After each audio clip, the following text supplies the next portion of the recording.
Всем привет!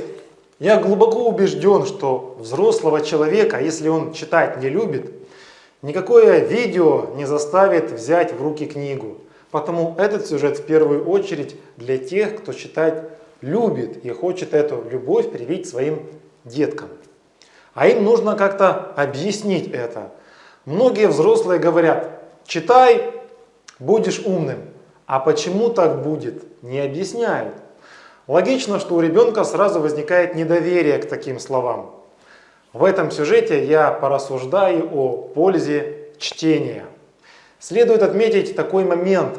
В современном мире быть умным и быть успешным – это не одно и то же. Часто люди, которые читать не любят, достигают успеха. Спортсмены, музыканты, политики.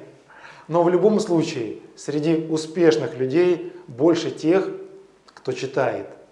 Давайте сразу отсеем ту литературу, от которой пользы мало. Я говорю о глянцевых журналах.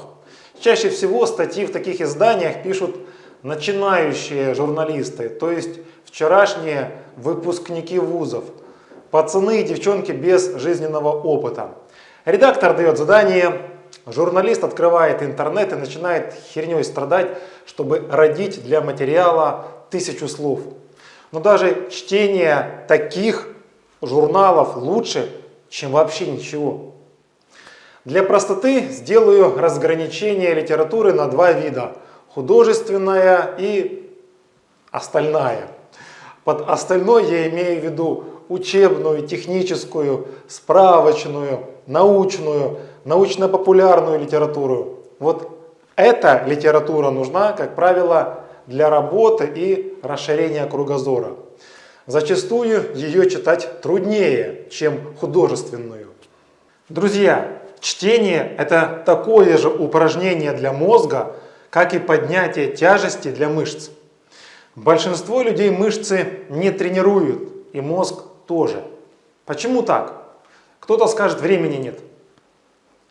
Причина в другом. Человеческое тело не любит напрягаться. Ему нравится состояние покоя. Потому что когда тело напрягается, оно тратит больше энергии. А эту энергию нужно потом будет восполнять из ресурсов внешнего мира. Потому лучше не напрягаться. Вы приходите домой, садитесь на диван, включаете телевизор и смотрите фильм. Ваш мозг почти не напрягается. Его напрягли другие. Автор написал сценарий, продюсер организовал съемки, режиссер поставил сцены, оператор снял, актеры сыграли. То есть все сделали за вас. Вы только открыли свой мозг и впитали ту информацию, которую создал кто-то другой. Другая ситуация. Вы слушаете аудиокнигу. В этом случае ваш мозг начинает работать больше. Есть только автор книги и голос диктора. Все. Дальнейшие образы формирует уже ваш мозг. Он начинает трудиться. Третья ситуация. Вы сами читаете книгу. Голос диктора, который может на вас влиять, отсутствует. Теперь ваш мозг работает еще продуктивнее. Вот его тренировка. Больше он будет работать, если вы сами начнете книгу писать.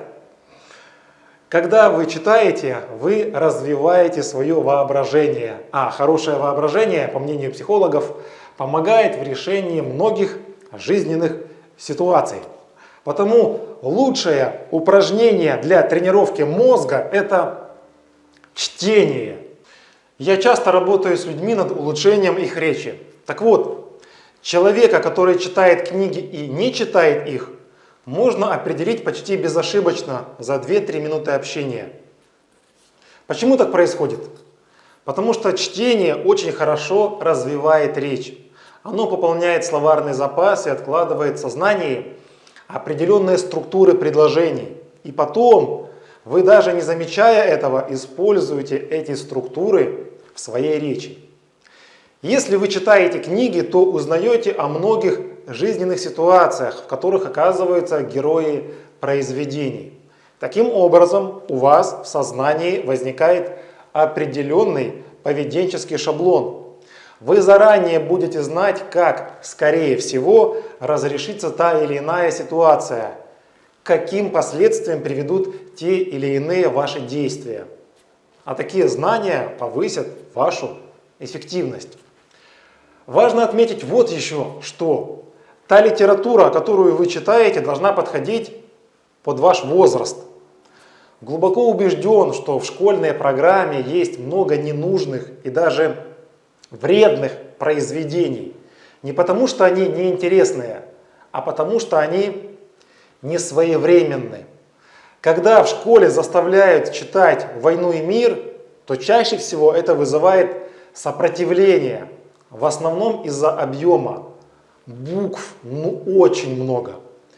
Да и не поймут школьники, почему Наташа Ростова вдруг ведет себя как блядь и изменяет Болконскому, тому, кто на войне защищает ее. Рано такое читать. Рано.